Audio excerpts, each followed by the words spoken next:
성도 여러분 안녕히 주무셨습니까? 예. 네, 오늘은 성령 하나님 함께 배워보도록 하겠습니다. 기본 신조 5번째 내용을 함께 읽어보도록 하겠습니다. 영원하신 성령 시작.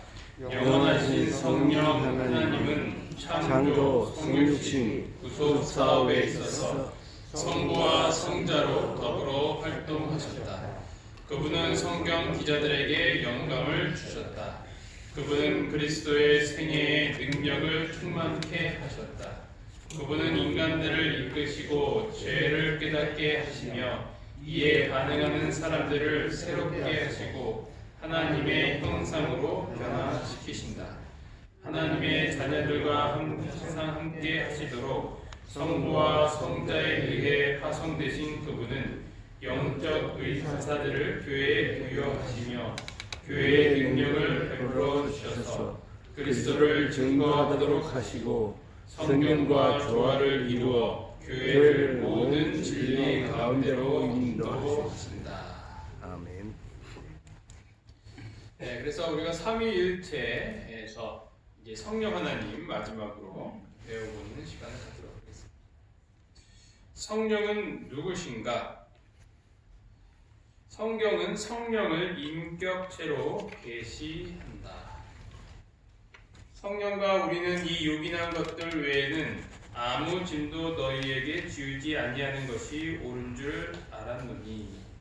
네, 그래서 이 성령 하나님을 인격체를 갖고 계신 하나님, 여기 말씀을 하시고 감정이 있으시고 우리가 알고 있는 아버지 하나님과 또 성부 하나님 그분과 같은 똑같은 그런 인격체를 갖고 계신 하나님이라는 것을 성경에서 확인할 수 있습니다. 예수님도 이렇게 말씀을 하셨습니다. 그가 내 영광을 나타내리니 내 것을 가지고 너희에게 알리시겠습니다. 알리시겠다라는 이런 표현들이 성령 하나님의 인격체를 이야기하고 있는 것입니다. 그리고 삼위일체 하나님에 대해서 언급하고 있는 성경절들은 모두 이 성부 하나님과 성자 하나님이 같은 분이다라는 것을 설명을 해주고 있죠.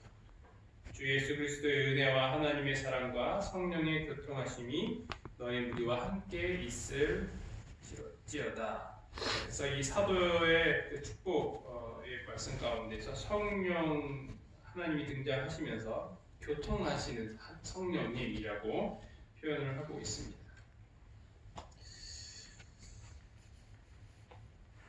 성령은 개성을 갖고 계신다라고 성경에서 확인할 수 있습니다. 여호와께서 이르시되 나의 영이 영원히 사람과 함께하지 아니하리니 이는 그들의 육신이 됨이라. 그래서 이 성령 하나님께서 어떤 노력하시는 그런 부분들을 확인할 수 있고요. 마땅히 할 말을 성령이 곧 그때 너희에게 가르치시는 그가 와서 죄에 대하여 의에 대하여 심판에 대하여 세상을 책망하시는 성령 하나님을 볼 수 있습니다. 주를 섬겨 금식할 때 성령이 이르시되 내가 불러시키는 일을 위하여 바나바와 사울을 따로 세우라 하시니 교회의 일을 어떻게 해야 되는지에 대해서 인도해 주시고 지시하신 모습을 확인할 수 있습니다. 이와 같이 성령도 우리의 연약함을 도우시나니 우리는 마땅히 기도할 바를 알지 못하나 오직 성령이 말할 수 없는 탄식으로 우리를 위하여 친히 간구하시느니라. 그래서 우리를 도우시고 심지어는 우리를 위하여 중보하시는 성령 하나님의 모습을 볼 수 있습니다. 예언은 오직 성령의 감동하심을 받은 사람들이 하나님께 받아 말한 것입니다. 그래서 이 성경 기자들에게 감동하신 영감을 주셨던 이 성령님의 모습입니다.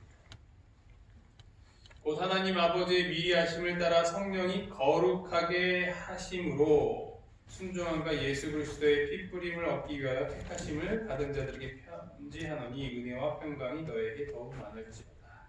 그래서 성령 하나님께서 우리를 거룩하게 하시는 분이시다. 우리에게 이제 성화를 허락하시는 분이 바로 성령님이시다라는 것을 볼 수 있습니다. 이러한 표현들은 성령 하나님이 어떤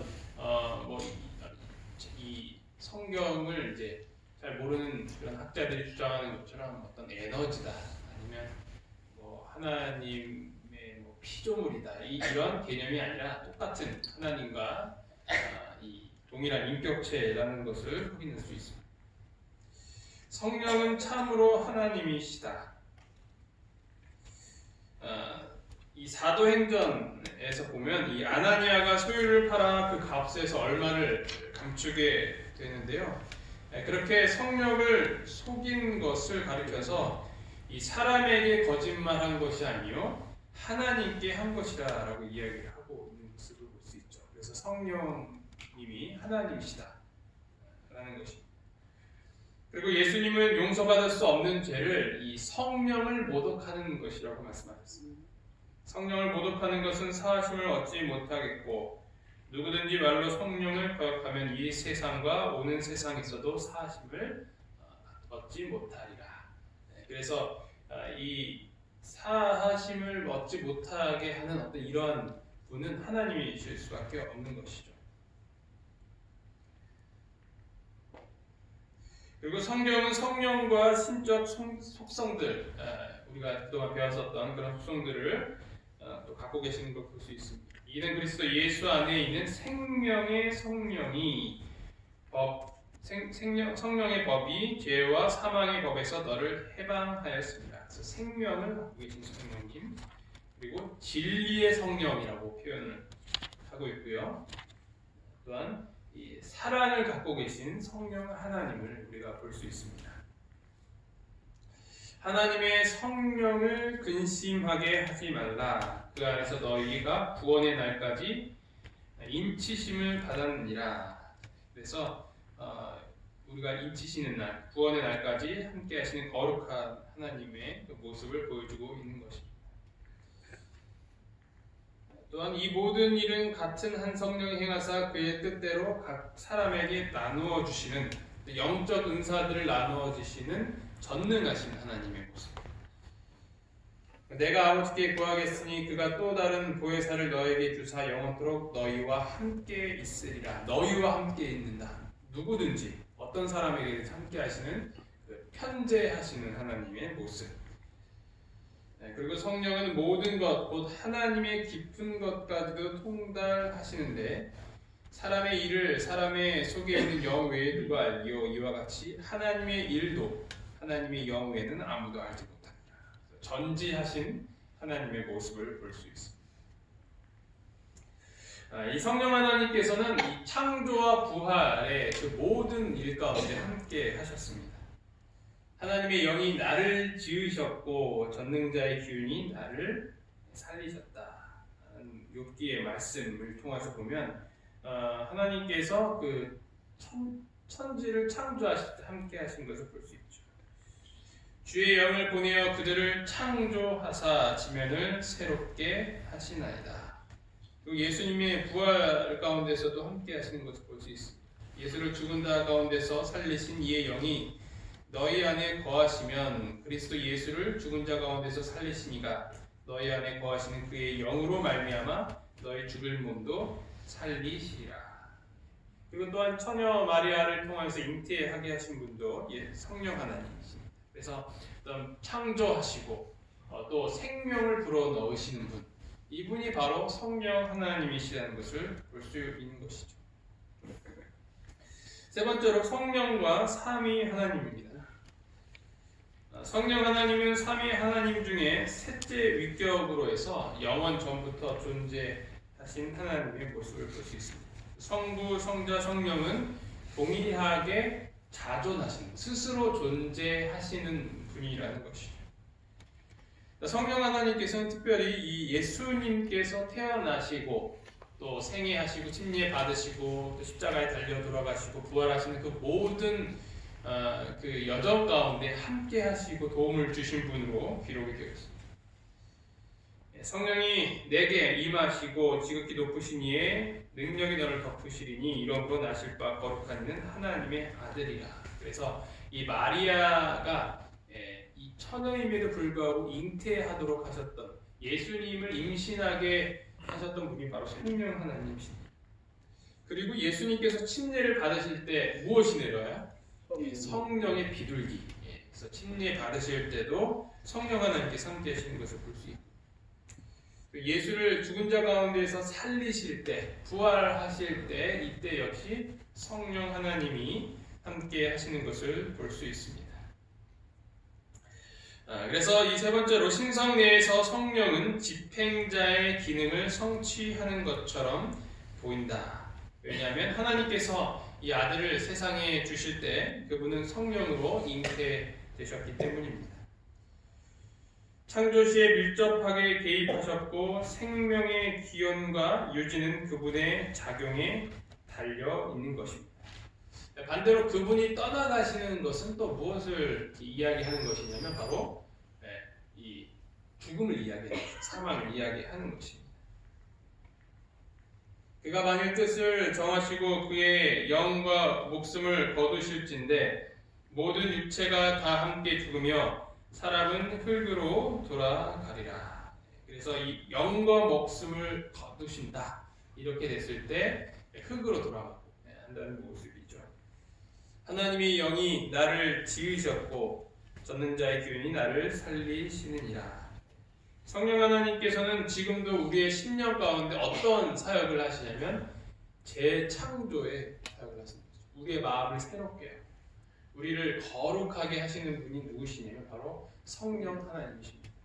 그래서 우리는 성령 하나님께 우리의 이 심령을 새롭게 재창조해달라는 기도를 매일 드려야 하는 것입니다.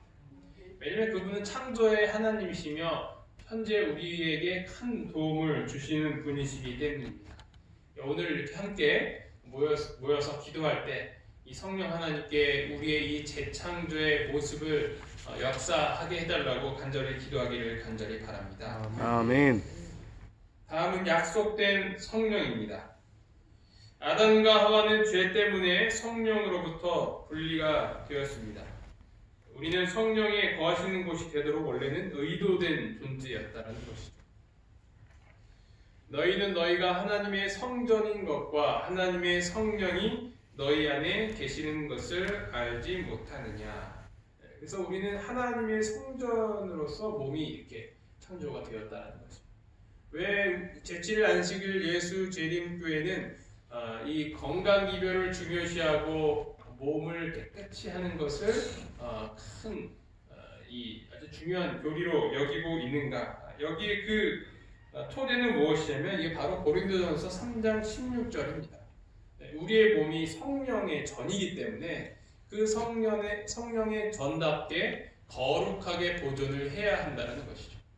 건강하게 오랫동안 장수하기 위해서 건강하게 하는 것이 아니고요. 나 혼자 잘 먹고 잘 살기 위해서, 나의 행복을 위해서 건강을 유지하는 것이 아니고요. 우리의 몸이 성령의 전이기 때문에 건강을 유지하는 거예요. 그것이 가장 중요한 것입니다. 그래서 하지만 우리가 이 교리를 갖고 전도를 한다든지 기별을 전할 때는 어떤 건강적인 측면에서 이것을 이렇게 전하긴 하지만 사실은 중요한 이 개념은 무엇이냐면 우리의 전이 성령의 전이라는 거예요. 난 건강 필요 없어. 나는 오래 안 살아도 돼. 나는 안 행복해도 돼. 그러니까 난 그냥 마음대로 살 거야. 이렇게 생각할 수도 있잖아요. 그런 사람들에게는 이런 기별이 필요 없죠. 하지만 우리의 몸이 성령의 전이기 때문에 이것은 우리의 의지와 상관없이 우리가 반드시 이루어내야 한다라는 것입니다. 이 사실을 꼭 좀 기억을 해주시면 좋겠습니다. 그런데 죄로 말미암아 이 성령으로부터 분리가 되었다는 것이죠. 그리고 홍수전 시대에서 그 죄악이 극에 달았을 때 하나님께서 이렇게 말씀하십니다. 여호와께서 이르시되 나의 영이 영원히 사람과 함께하지 아니하리니 이는 그들이 육신이 됨이라. 그러나 그들의 날은 120년이 되리라 하십니다. 그래서 성령 하나님이 떠나시게 되고 그래서 이 성령이 더 이상 함께 하시지 못하는 것을 보게 되는 것입니다. 그런데 예언의 말씀을 통하여서 모든 육체에게 성령을 부어줄 것이라고 약속을 해주십니다. 위에서 2장 28절을 보면 그 후에 내가 내 영을 만민에게 부어주리니 너희 자녀들이 장래의 일을 말할 것이며 너희 늙은이는 꿈을 꾸며 너희 젊은이는 이 상을 볼 것이다 라고 약속되어 있다는 것입니다.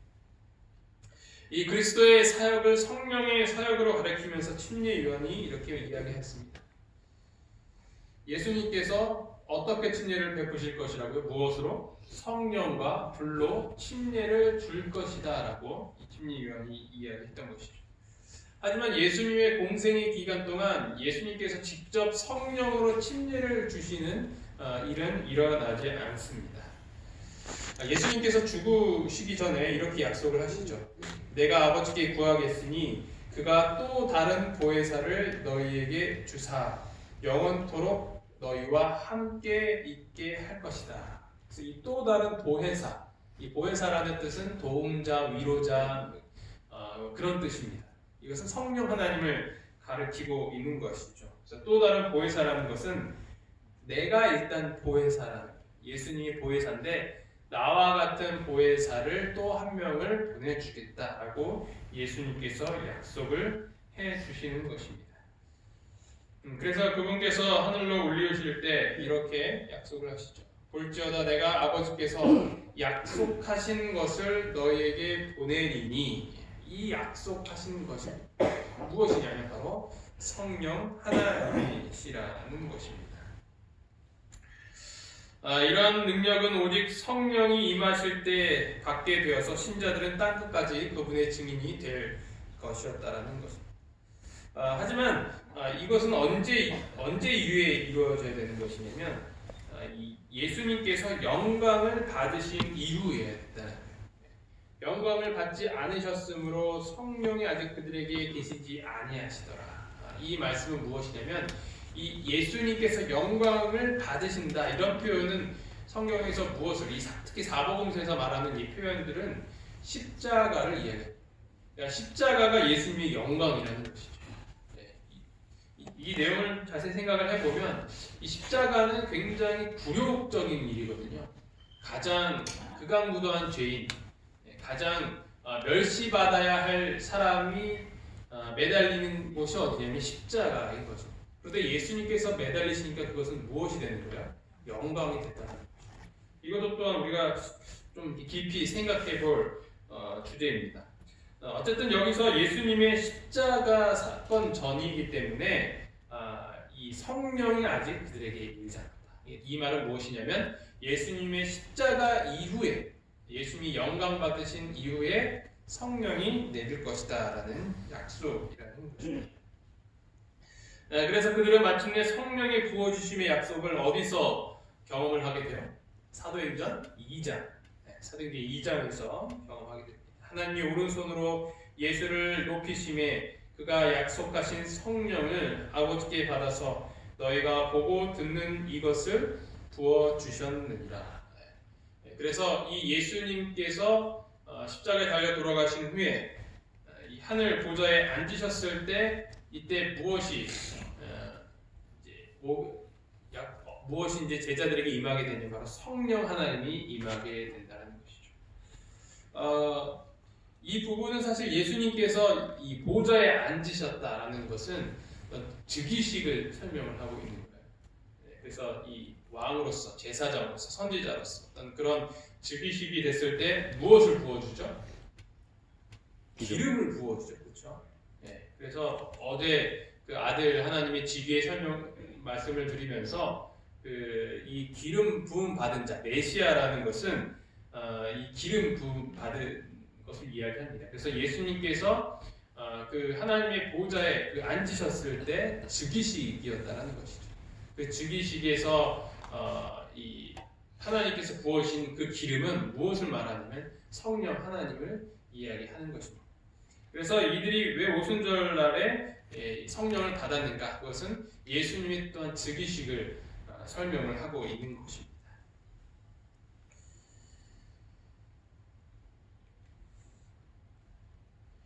예수님과 성령의 사명은 전적으로 상호 의존적이었다. 예수님께서 당신의 사명을 완수하기 전까지는 이 충만함이 주어질 수 없었다는 것입니다.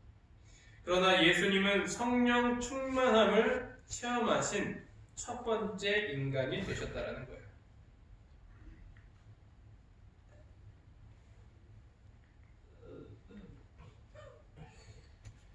예수님은 성령으로 잉태가 되었고요. 그리고 성령으로 침례를 받으셨고 이 성령으로 이끌리는 삶을 살았고 또한 성령을 힘입어서 기적을 일으키셨던 분입니다. 그리고 성령으로 말미암아 십자가에 달려 돌아가시게 되었고 또 성령으로 말미암아 부활하게 되신 분이 바로 성령 하나님이십니다. 우리 예수 그리스도십니다. 예수님의 모든 삶은 바로 성령 충만한 삶을 사셨다라는 것입니다.